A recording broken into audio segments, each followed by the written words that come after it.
I want you to talk a little bit also about the names of the ceramics.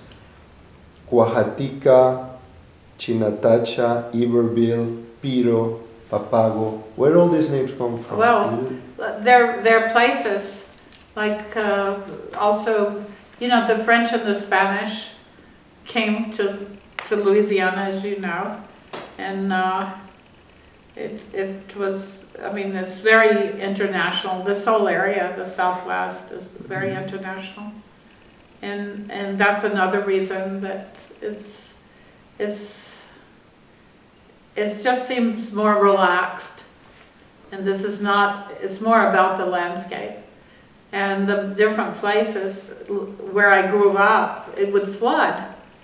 So I lived basically in the beginning in rice paddies that were transposed into building blocks where we had houses on stilts, and I would play underneath the houses.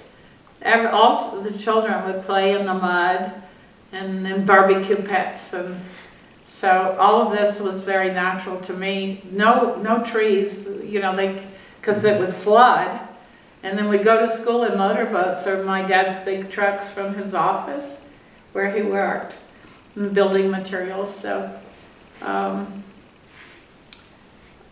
part of the landscape was, you know, with these things in the water, these crawdads, and all kinds of things that might bite you, and crabs and things in the water. So it was natural for me to think, you know, a boat could take you to school, or a big truck could take you to school, because your house was this high off the ground.